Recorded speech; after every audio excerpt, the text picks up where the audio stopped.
Hello and welcome to the Watering Hole. Thanks for checking out this clip. Don't forget to like and subscribe because that'll make the baby Jesus cry, and I know how much you guys love making the baby Jesus cry. Let's move on to some tweets. We're going to start with Answers in Genesis. Oh, my favorite. Everyone loves AIG. Oh, yeah. Okay, so they've linked to an article that they have written about Oregon. Apparently I say it wrong when I just say it, but I'm not Oregon. Oregon? I would say Oregon, I think. Oregon. Oregon. Like your heart and liver? You like the organs? The organs. So, we're the wrong people to work this out. You know what? Another tangent. I've recently discovered, and I've talked about this on streams before, so I apologize if I'm boring the audience, but I've recently discovered that Canadian English, I used to think it was pretty much, like, spelling-wise, was identical to British English. But thanks to Google having changed their spell check to be regional, where now, like, if you set it to American English, it'll underline a British spelled word as incorrectly spelled, and vice versa. But there's no Canadian option. And I've realized from this that Canadian is this big mashup of British spellings and American spellings. So there's no. Like if I set it to British, then anything that ends with an IZE gets underlined because it's ISE in England or the UK. And if I set it to American, then color and favor and neighbor and all those get underlined because I put the U in. Oh my God, you can't win. It's infuriating. I'm just adding the things to the dictionary as I go, but it's like, can you not just like have an option for if it's spelled right in any version of the English language that it will like that it'll just accept it as correct, because apparently Canada's weird, but we knew that. Typical. Anyway, Canada always got to be different, haven't you? Anyway, Oregon is imploring people to stop having kids. And apparently, according to AIG, I haven't actually fact-checked this. I haven't read the article. I just want to talk about what they said in their tweet, which is, if no one had children, the human race would become extinct. Thus, life is ultimately meaningless. You heard it here first. What? How does that even remotely follow? I just take that sentence out of context. Life is ultimately meaningless. Answers in Genesis. Yeah, well, I mean... Like, okay, so I get that they mean, like, ultimate meaning is that whole, like, if you don't live forever, then eventually everything that has had anything to do with you is at some point going to not exist anymore. Therefore, your life had no ultimate meaning. Sure. But since I'm not going to be around in 5 billion years when the sun swallows the earth, I don't care that no one else that's around then knows what I did at that point. Yeah. So... yeah, it's very bizarre. The word ultimate. And I'm assuming that it's like, you know, Oregon's got like an overpopulation issue, and they're probably like, maybe we should think about how many children people are having. I don't know. It could be to do with anything. It could be financial. I don't know. But like, I'm assuming they're not saying everyone have no more children, because otherwise, you know. It's just a bit of it's not quite a straw man, but it's sort of like Answers in Genesis are sort of taking an opponent as saying nobody have any more children ever, and no more humans will exist. So I just accidentally played my adrenochrome video again. I didn't know it was going to okay, so I went back to the articles thing because I opened up the news article that they have here. So we can see what the heck they're even talking about. And I guess it just automatically played the video when I went back to the thing. So there is an organization called stophavingkids.org, which I'm going to go out on a limb here and guess that that's not an official government organization. So it's not Oregon telling people. Yeah. Is this some sort of anti-natalist group? Yeah, they got antinatalism right up at the top. Stop Having Kids acknowledges that there is an unconscionable amount of needless suffering, injustice, and death in the world, with birth serving as the catalyst for it all. Ooh, just got a call from British Columbia. Those are scammers. Our goal is a collective liberation movement. Yeah, no, they're not a government organization. So this is not Oregon telling people to stop having kids. No. It's just that it's on a billboard. Yeah. But like, so a recent news article caught my attention on the lengths that the anti-life liberals will go to promote their radical agenda. Wow. Who's anti-life? I mean, Anti-life. maybe the liberals. people, maybe the people that refuse to support babies after they're born. Yeah. Yeah. Which might be part of the problem, reason people are feeling disenfranchised in the first place. I do think antinatalism, like, and especially in like groups, can be taken to a weird extreme. It can. But I like the answers in Genesis instead of actually tackling that, because they could probably, have a good case and a good article for their followers to talk about antinatalism as a thing and like use extreme cases as an example. But to just be like, no, it's Oregon's stopping people having children, and it's all like, it's all the liberals. It's all the liberals. It's all the liberals. This is what liberals want. We don't want anyone to have children. Everybody stop having children immediately. But I like this sentence. It says, and as you can already guess by the name, its message is anti-biblical fear-mongering. So if Stop Having Kids is a name that says to you anti-biblical fear-mongering, like, I guess we all knew that they were just pro have as many kids as you possibly can, because that's the best way to continue on our ministry, is to indoctrinate them when they're young. Yeah. It's feels like a little bit of a persecution complex to see that and be like, this is anti-biblical. They're complaining that on their Instagram, the billboard they put up, they labeled it as their baby. They say, oh, and to make it sadder, on their Instagram page, they labeled this billboard as their baby. Oh, that's fantastic. I think that's hilarious. Like, that's a joke. That's not supposed to be sad. Yeah, that is amusing. But even worse than their billboards are their protest signs with such affirming messages as the world doesn't need you to continue your bloodline's genetics or family name, and having kids is far beyond a personal choice. It's clear that guilt, fear, and alarmism are the primary methods for spreading their propaganda. Well, that feels a bit like a cell phone. Yeah. I don't know about that. Yeah, I mean, they like to pretend that us talking about things like climate change is fear-mongering. But it's like, no, if climate change demonstrably exists, then it's not fear-mongering to say we should probably do something about this actual problem that exists in real reality. Yeah. But I would say that claiming the liberals are all trying to stop us having children and make us go extinct is probably more fear-mongering. Yeah. Like, they're literally, yeah. I'm literally reading an article right now where they're trying to scare people into being afraid of liberals because they want you to not have kids. They hate your babies. Liberals hate your babies. Let's drink some more adrenochrome. I'm so sorry for that video. I'm so sorry for that. Okay, back to the tweets. So yeah, we got a bonus news article from Answers in Genesis. Yeah, thanks, Answers in Genesis. They always deliver. Yeah. Life is meaningless if you don't have kids. Okay, the next one comes from Chris Land. Now, I checked up on Chris Land. He is definitely a Christian who is into some extreme stuff sometimes. But I found this funny, and not to call Chris a twit with this one, but like someone, I guess like this Billy Johnson Ministries. Sorry, I saw the B. And there is the word Bethel in there. So I was like, Bethel Ministries. Like, nope, that's not them. But yeah, Billy Johnson Ministries is a faith healer, I guess. And so this guy says, never trust a faith healer with glasses. And I really liked that. It's like, yeah. Yeah, that made me do a little double take. Like, I've never thought of that before. Someone in the chat is quoting you as saying, I would absolutely stomp on a baby. I did say that. I did say that.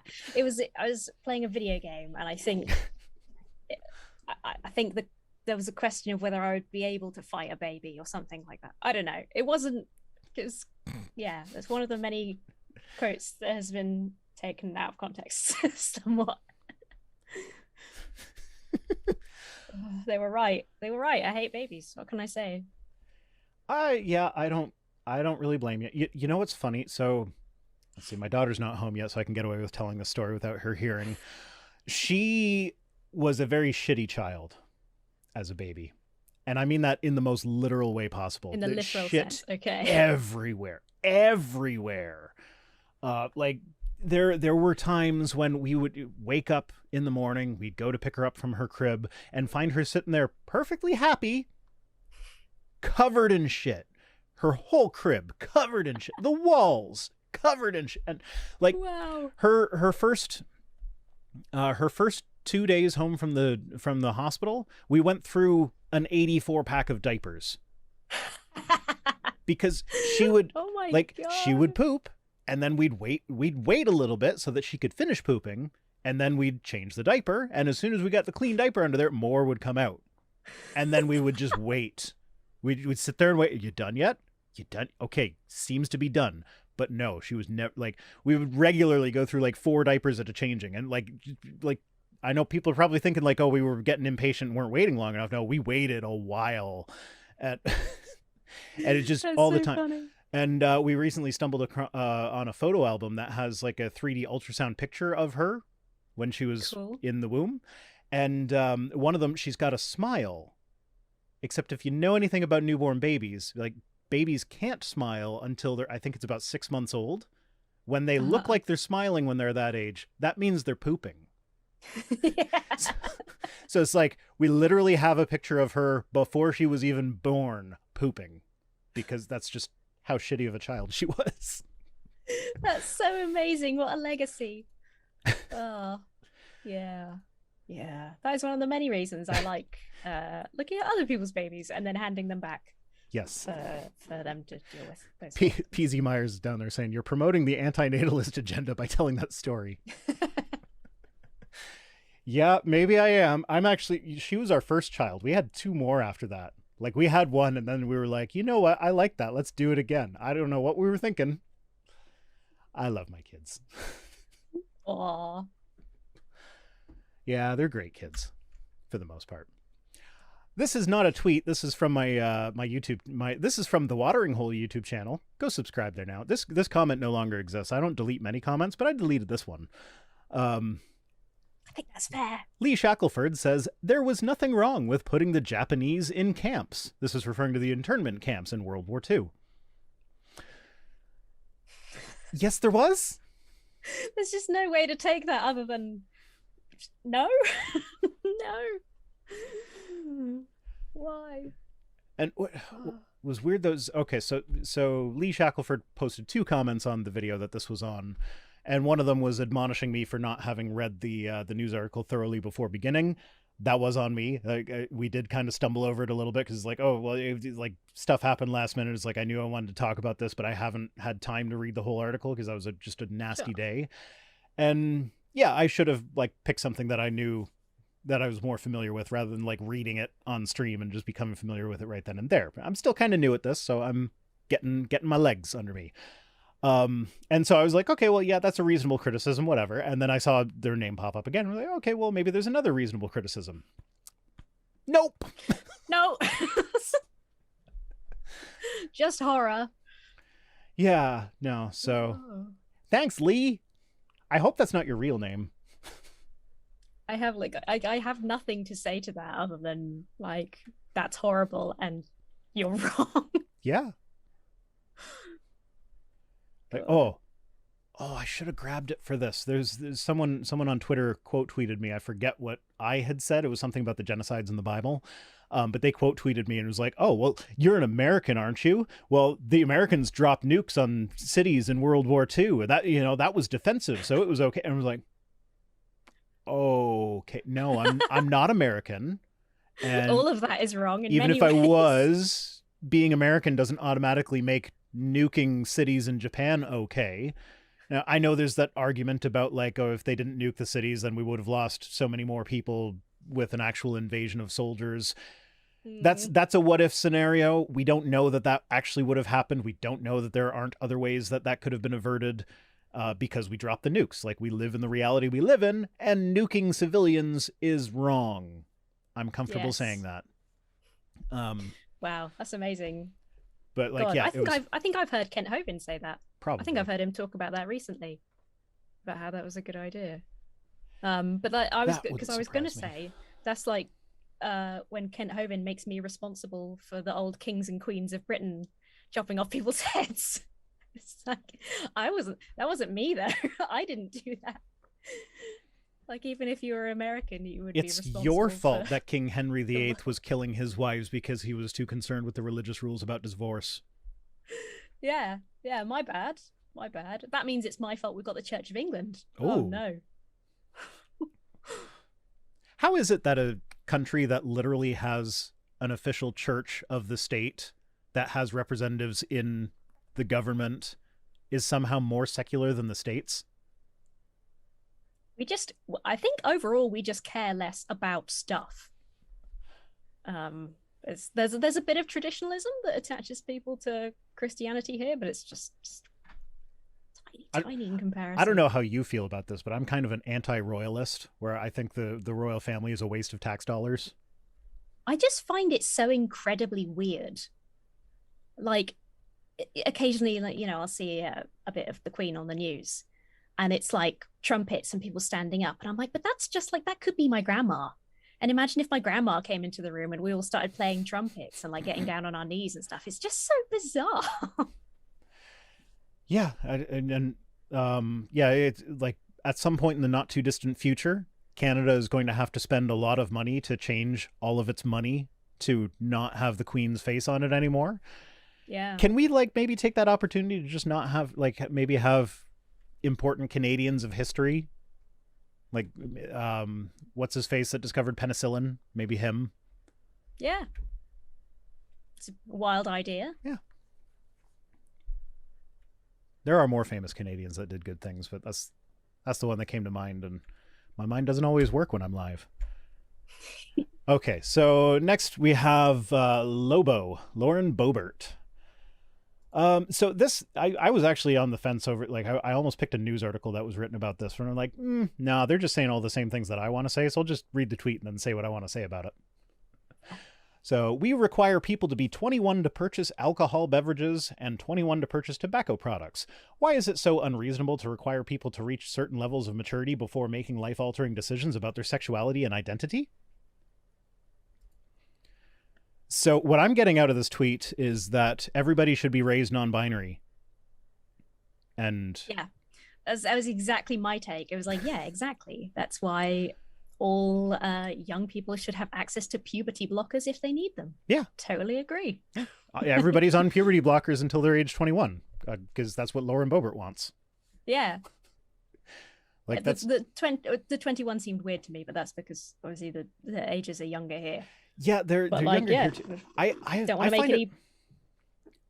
I find So it. you go ahead. Sorry, I find it weird that in the States you are legally allowed to decide whether or not you want to have sex on camera for a living before you're considered mature enough to handle alcohol. Yeah, and driving, and you can drive super young. You can do all sorts of crazy things, but alcohol is not one of them. I don't know. And But yeah, this reeks of stupidity. well, I have hope that my kids will not be partiers in high school because I am not making alcohol taboo to them. Mm-hmm. So like, when I have a bottle of wine, we'll offer to like, I'll give you a little bit of watered down wine if you want. And Yeah. usually they don't want because it's not something that's forbidden, so it's just something that tastes bad. Yeah. Yeah, exactly. That's the way. Yeah. And Yeah.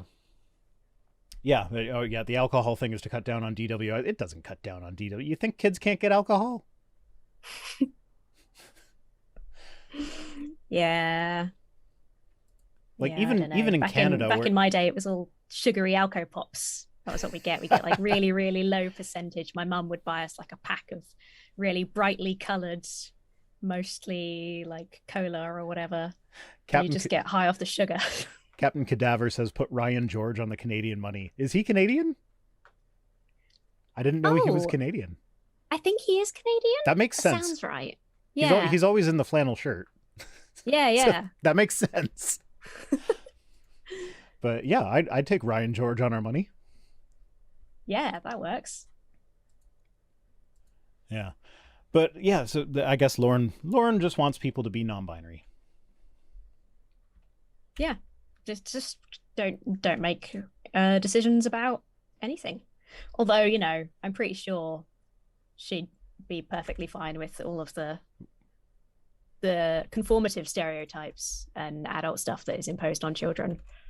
You know, Yeah. um, love stories about heterosexual couples, things like that. Yeah, no, it's only Being bad when taught how it's to not be the a one that I woman. am. Yeah. Yeah. Uh, Like it's just mind-boggling to me that these people don't understand that being straight is sexuality. yeah, Like exposing yeah, kids to heterosexual couples by saying I have a mom and a dad is exactly the same as exposing them to homosexual couples that say I have two moms or two dads. exactly. I got I said to a friend earlier I was going to do twit tweets tonight, and he was like, "Oh, you need to see this tweet." And it was this cringe-tastic, like it was like, "I'm not cis, I'm Oh, normal. yeah, yeah, I'm yeah. not straight, I'm normal." It was that one. I'm gonna see if I can find that. It's like maximum cringe. And Because my favorite sort of responses were just like, it's not really that normal to shout about how normal you are. okay. Those things I'm do sorry. I'm exist. going back to the articles tab thing in OBS, so it's going to play the adrenochrome video again. So Okay, here we go. hashtag sorry not sorry. And now I have to adjust the crop. No, not control. Alt. There we go.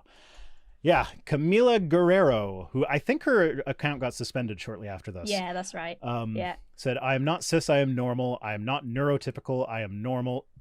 What do you think typical means? Like neuro is is your brain stuff. Typical means normal. I'm neuronormal. Yeah, like that's literally what it's saying. I'm not able-bodied, I am normal. I am not straight, I am normal. Stop giving me labels just because you feel different or feel some type of way. Hashtag respect. Now, Hashtag respect. yeah. That really tickles me. Probably my favorite response to this was someone retweeted it and was like, okay, default settings lady. That's like what you just go into a video game and you don't customize your character, just default settings.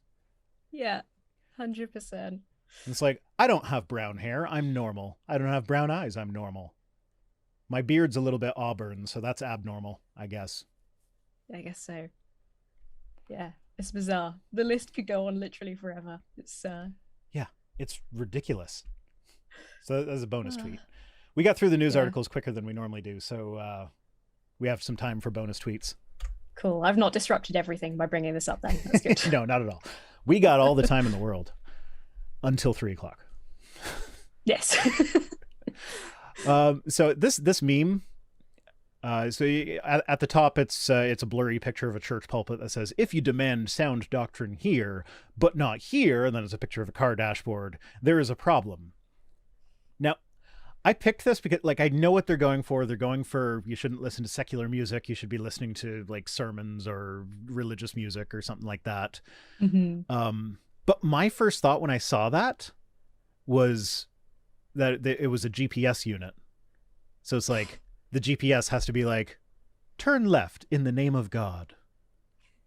May Jesus bless your right turn. It has to be like famous pastors and preachers that do the voice of the GPS. Yeah. Oh, Kenneth Copeland GPS? Oh my God, no. Suddenly car crashes increase tenfold. It just randomly like flashes to a picture of oily fingers coming out at you. Turn left, I blow. Oh God. My first thought when I saw this was like, if you demand good audio from your church speakers, then you should demand good audio quality from your radio as well. I mean, that's a fair like, point, but churches have some of the worst audio I've ever heard. Yeah. And I used to do sound at a church, so Mm. I was responsible for some of that. Very, very echoey buildings. Yeah. Yeah, they're not good for recordings at all. There are ways around that, though. You get those little headset mics that are like right close to their mouth or whatever. Yeah, yeah. Yeah, that made me laugh. Although it did, like, it made me... Rick Schofield, Kent Hovind. I'm not prepared for that right turn. You missed him. You idiot. Oh, you'd think your directions could evolve into a better sense of direction. Here's all of the... It's one of those GPSs that's really cheap and it never updates when the roads change. Yes. It's the same roads from like 50 years ago. Oh my God. Oh, I want the Kent Hovind GPS now. Oh, I kind of do as well. I was gonna say the slightly depressing side, when I looked at the, like, you know, sound doctrine and the radio and the car thing, I was like, I had flashbacks like listening to Alex Jones in the car as a kid. I was like, oh no, just put on music without swears if that's your thing. The government is trying to make the left turns gay. It's putting chemicals that are making the left turns gay. So only turn right. You need to turn left, make 3 rights. That was good. That got me. Corey Fowler says, Paula White GPS, go half a mile and then take a right, a right, a right, a right. Oh, somebody has to make an apologist GPS or an evangelist GPS or something. That's a fantastic idea. I found my TomTom while cleaning the house a little while ago, so I still have a TomTom that I don't need anymore. I will absolutely, like, if you record yourself doing all the things in apologist voices, I will start using that GPS again. It's such a fun idea. Oh my God. If GPS exists, why do we still have maps? It's Jeremy Buck. Why do we still have maps? The Matt Powell one is, you will turn to the right. I am not joking. I'm not joking. Yeah, that's from the recording of him verbally abusing one of his friends. Yeah, one of his church friends. What a nice guy. Yeah, actually, so if you see my Matt Powell videos, I am often a lot more harsh when it comes to Matt than I am with other people. Because Matt is one of the people that I have the most evidence for is just a shitty human being to begin with. Yeah, and I'm exactly the same. If anyone deserves to have people be harsh against them, it's someone that treats people like he does. Yeah, he's a disgusting human being. Yeah. All right, next up we have Kevin Sorbo. Wouldn't be a Twit Tweets without a K-Sorbs. He says, end the mask mandates on planes. Well, Emma, they did that in the UK. Do you know how that went for the airlines? Not great. No. Not great. I don't know if you saw the stat, but something like 4% of all flights in the UK were canceled after the mask mandate thing dropped because the airliners couldn't run them. Their staff were sick. Yeah. There was like a huge wave of pilots and other staff got COVID. So yep. You let a bunch of people onto a disease tube, they're going to spread disease. Like, quite frankly, I think we should do masks on planes even when there's not COVID around. Because planes are gross. They are. You are just in a little germ tube with a whole bunch of strangers. Yeah, and like, those little pockets in front that people put their phones in? Other people put garbage in that, and they don't, like, sanitize them in between flights. They just, like, take out any physical things that are there and leave it. Like, they don't have time to wipe everything down in between flights. No. I'm not sure I would even trust their blankets, to be honest. Yeah, I don't know. And I don't know what difference it makes to Kevin Sorbo's life to have to. Yeah, it's not like he's flying anywhere in, like, business class anywhere, right? Like, I can't imagine he has to be near people anyway. Yeah, no. He would have to be cast in a movie or something before he would be near people. Yeah. Or have to fly anywhere. He's got 30 scripts, but because the left-wing media controls Hollywood, nobody will make a movie of one of his 30 scripts. That's unbelievable. That's so typical. But speaking of movies, Emma, how's his Dark Materials coming? Good. If you don't know, I Emma works on it, right? Right? I do work on it. I'm working on series 3, and I worked on series 1 and 2. Um, I can tell you, I think it's really good. I'm so excited That for is it. it. I can That's tell you nothing else. stupid NDAs. Can 'Cause, can you tell us what your job is on them? I'm a VFX editor, Nice. so it's like slightly button monkey, sort of techie stuff, little bit of editing. Yeah. So you're the one who did the opening, right? You did the whole opening thing. No, although that was my company, not my company, the company I work for. Um, did the titles. It's nice actually because the VFX supervisor is for the whole show works for the company. It's like from the company that I work in. Nice. So we know a lot of the client team, and it's very nice, good collaborative time. Yes. Yeah, I fanboyed out a little bit when I found out that you work on. It's like, yeah, I hang out with Paul. He just does Star Wars stuff. Like his Dark Materials. What? I was so pleased because like Paul is rightly very proud of his Star Wars time. Yes. I was so pleased to get in a little one of my own. Yeah, no, well. You know what? Honestly, I love your content on your channel, but I had no idea that you worked in VFX. Yeah. So I was just like super happy to find that out. Yeah, it's cool. I like it. Anyway, I've worked on some really bad stuff as well, though, to balance it out. Oh yeah, so everybody has. I've worked on bad stuff too. Have you seen my channel? Likewise. Yeah, I barely know how to use keyframes.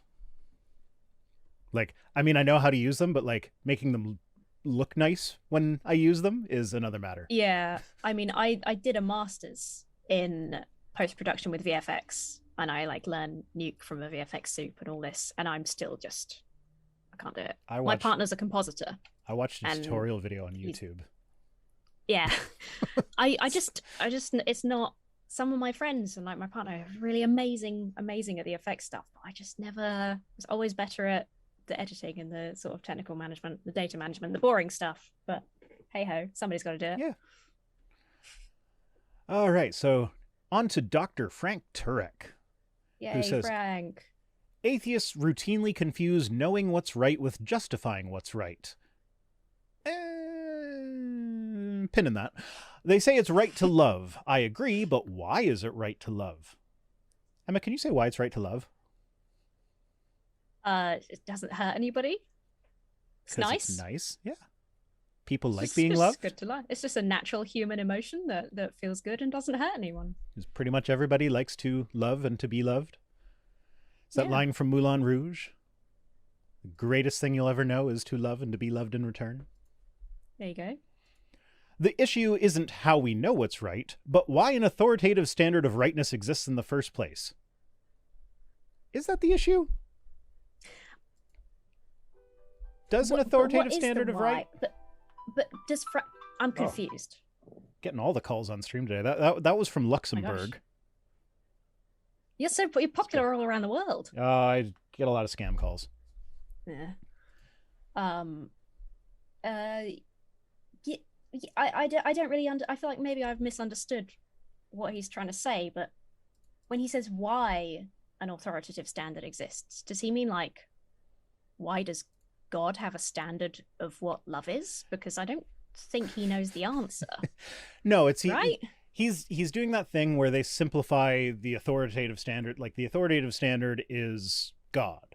God is the standard. That's the easy answer, even though that doesn't actually answer the question for anything, because how do you know that love is right with God as the authoritative standard?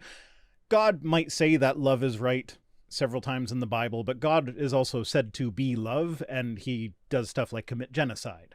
So yeah, and love is that's not a great subjective term, but it doesn't, yeah, that's what God claims is love in the Bible could be different than what we experience love is.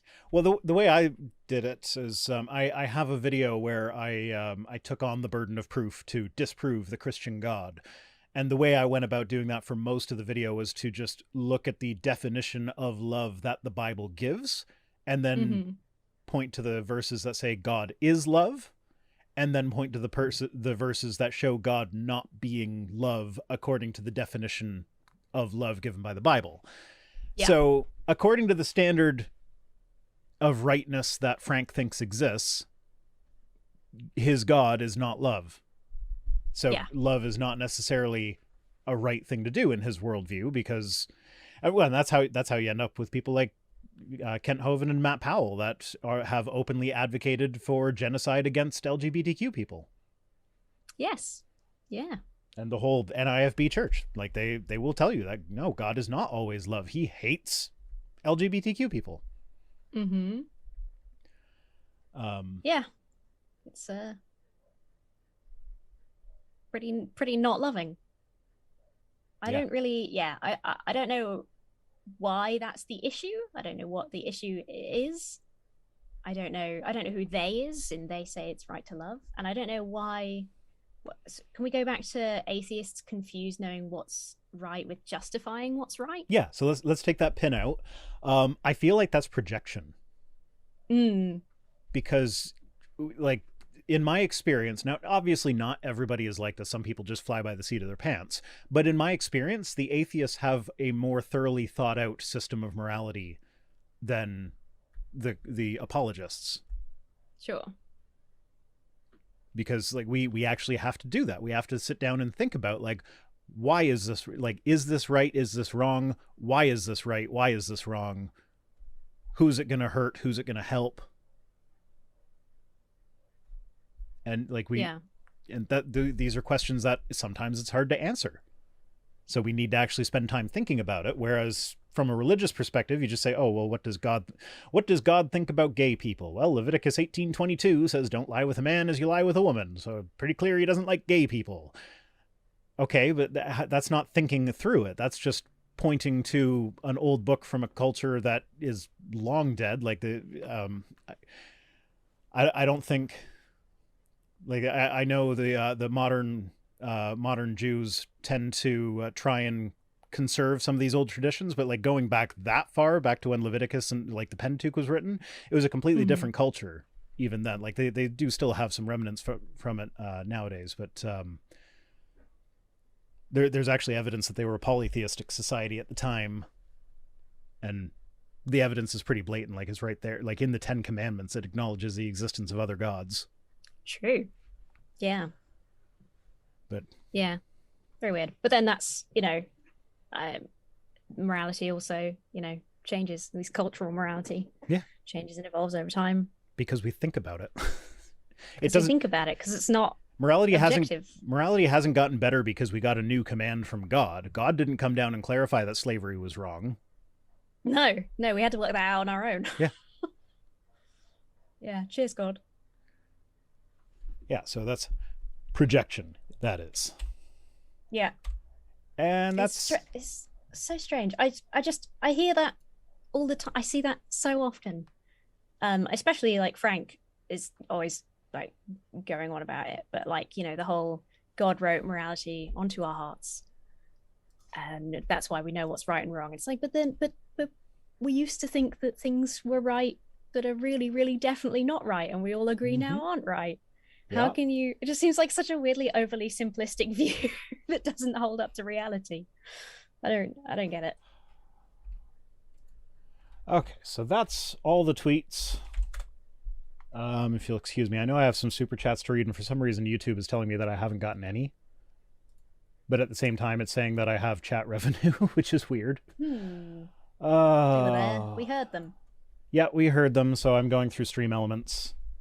What's today? April 6th? Oh, those are just tips. Does it not record the super chats in Stream Elements? I thought it did. Okay, you know what? I think I still have a Streamlabs account, and I know they keep track of super chats. Smart. Streamlabs is a garbage company, though. I thought they were doing better. I don't know if they're doing better they... recently, but I know they have a history of like just stealing shit from other companies, rebranding it and calling it their own. Yeah, but at the very least, they were forced to acknowledge their weird relationship with OBS, and they have since renamed their product and are like actually talking to OBS instead of just taking things and running. So that's something. It's not actually showing anything. Did I log in with the wrong account?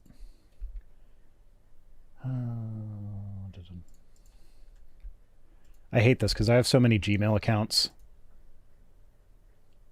Yeah. Yeah. And they're Me all... too. Some of them are titled the same as other ones. This is the problem with everything being tied to Google accounts now. You need like 5. Okay, maybe I have to have an alert box set up through Streamlabs in order for that to work. But like it's picking up my videos that I did, but it's not showing any donations or revenue from Super Chat. Okay, well that is annoying because it like where the... That's a dill pickle. I'm so sorry for those of you who sent Super Chats. I've literally on the YouTube page, it's telling me no new Super Chats or members yet. Which is rather infuriating, given that I know there's like 2 or 3 of them. YouTube. Okay, well, with apologies to those who sent Super Chats, I will maybe take screenshots in the future or something. Oh, well, I know YouTube was having back-end issues. Was it yesterday or the day before? Like, it wasn't even letting people switch accounts. So, like, Paul had a stream scheduled. Every day, isn't it? Well, Paul, I know, had a stream scheduled that he was late for because YouTube would not let him switch out of his personal account and into his streaming account. Neither could he change the thumbnail or reschedule the stream because you need to log into that account to do that. Yeah. Yeah. So it's still glitchy as all hell. Yeah, so let me see. Maybe it'll show up. No, I got on top chat. Let's go live chat. Switch to that. YouTube keeps just telling me I'm a child and I'm making things for children, which is very upsetting. You can change the default value there, so it doesn't ask you that on every video. It's that it flags it after the fact. Oh, really? Oh, yeah, because so you like do puppet shows and stuff. Yeah, the puppet one, but I had it on my gaming channel. Plug. It kept flagging it as not made for kids. It kept disabling comments because it thought I was a child. Because if it thinks there's a child in the video, then it will disable comments. And I had to keep emailing and being like, I'm not 26. a child. I'm not a child. Please stop doing this. Oh, yeah, that's fun. All right, well, with apologies to the Super Chat people, I guess we're going to end the stream here. And I can't scroll up in the chat to see it. I hate it when stuff like that. I hate it when people give me money and I can't give them what they expect for the money. Yeah. It makes me feel shitty. So thanks, right. YouTube, you're making me not do what I said I was going to do. Like, I have enough issues remembering to do the things that I need to do anyway. I don't need them helping me with that. So it's amazing that it doesn't just keep a log. It does. It's supposed to. I'm in the viewer activity tab. It's supposed to, but it says no new Super Chats or members yet. But then up at the top, it says chat revenue, $17.64. Like, it's not a lot, but it's enough that there are Super Chats. Yeah. Oh. So, yeah, now I'm mad. I'm mad on behalf of the people that sent me money. But anyway. Think about the 3D printing to help sperm is there. Think about that again. 3D printing sperm. Let's watch me drink adrenochrome again. There we go. That'll make me happy. Okay, so it's time to roll the credits. Thank you so much for joining me, Emma. Remember to take a peek in the description for the link to Emma's channel. So check that out. And I still haven't figured out a catchphrase sign off for this yet. So bye. Bye.